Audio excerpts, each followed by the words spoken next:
Ir lietas, ko vajadzētu ievērot lietojot internetu, lai viss būtu droši. Vispār tās jau ir elementāras lietas, bet ja nu gadās kāds lauķis, kam internets ieies otrā atnākšana, tad šoreiz parunāsim par drošību internetā. Pirmais drošības noteikums. Nekad neizpaud savu personisko informāciju. Nekad, ne šodien, ne rīt, ne vakar, nekad, varbūt pirmdien, vispār nekad. Personiskā informācija ir adrese, uzvārds, telefona numurs, personas kods, bankas informācija, acis, krāsa un arī tavs mammas, brālēna, draugs, svētnieka, istabas biedra, suņa, bijušā saimnieka, kaimiņu vārds. Šo informāciju var izmantot cilvēki, kas zog identitāti. Vispār tā ir forša lieta, ko darīt, jo, lai kaut ko tādu paveiktu, jābūt nenormāli gudram, bet vispār tā darīt nevajag, jo var gadīties, ka nozodz identitāti kādam idiotam, kam patīk japāņu multines, anime un kura personīgajai dzīvei nav nekādas vērtības un...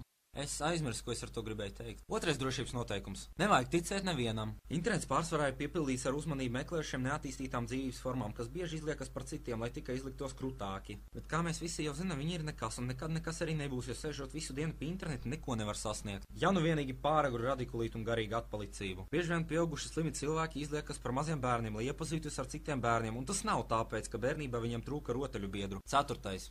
Trešais noteikums. Netici visam, ko redzi internetā un neļaujies citu spiedienam. Internetu izmanto naida kurinātāji un rasisti. Tie ir cilvēki, kurus bērnībā atnesa stārķis, kas slimojas ar diabētisko retinopātiju un nesot bērnu ietricās otrā stāva logā, un acīm redzot šiem cilvēkiem bērnībā ir trūkusi vecāku mīlestību, jo vecākiem bija svarīgākas lietas darāmas. Tāpēc šiem rasistiem un naida kurinātājiem trūks loģiskās domāšanas un sapratnes par cilvēku dažādību. Tāpēc viņi sluna savu slimo naidu internetā un uzspiež to visiem, kam vien var, lai apslēptu savus psiholoģiskos kompleksus un nejustos vientuļi. Šie cilvēki bieži internetā ķer bērnus, lai varētu jau no mazumdienām mudināt būt naidīgiem. Manuprāt, valdībai vajadzētu lielāku kontroli par saturu internetā vai vismaz izķert visus šos galvās izstos naida kurinātājus un likt viņiem izdzert spaini benzīnu no rīta augošu sārkociņu. Ceturtais, ko vajadzētu ievērot, tā ir datordrošība. Ir daudz un dažādi cilvēki, kas cenšas pierādīt savu nožēlamo eksistenci ar datoru vīrusu kodēšanu. Viņi šos vīrusus rada tikai tāpēc, lai nodarītu kādam ļaunu. Labākais veids, kā pasargāties no šiem, ir lietot pretvīrusu programmas. Protams, kvalitatīvākās programmas maksā naudu, tāpēc citi cilvēkam pusdienas uz galda ir svarīgāks par datoru drošību izvēlas bezmaksas programmatūru. Protams, tās arī dara savu darbu, bet bieži vien tikpat labi kā ezlis ar laustu kāju. Bet jāiztiek ar to, kas ir. Bet vislabākais veids, kā pasargāties no vīrusiem, ir tos nesaķert. Protams, ja tu to nesaproti, tad tev droši vien vajadzīga arī palīdzība apģērbties. Ļoti bieži vīrusi izplatās ar surogātu pastu, ko mēs, normāli cilvēki, kur nedomā, ka valstī jātālinās no pārējās pasaules kultūras, latviskojot normālus un plaši pazīstams vārdus, saucam par spamu. Vēl viens izplatīts veids vīrusu izplatīšanai ir failapmaiņas programmas.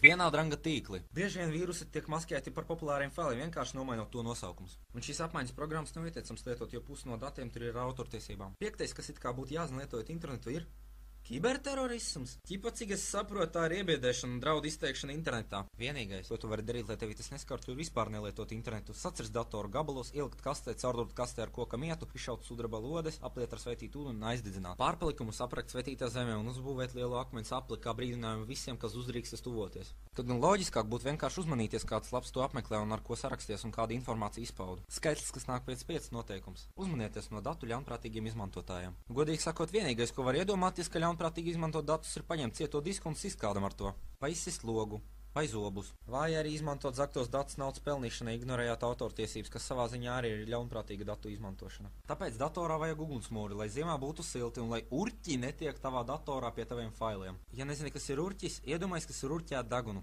Tagad iedomājies, ka kāds to dara ar tavu datoru un datiem.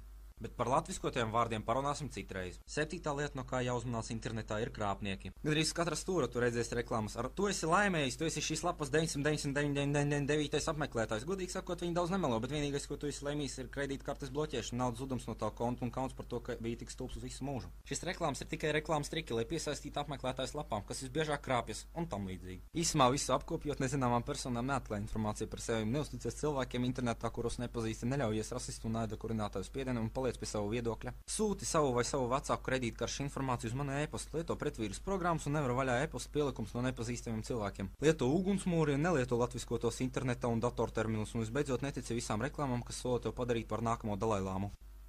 Paldies!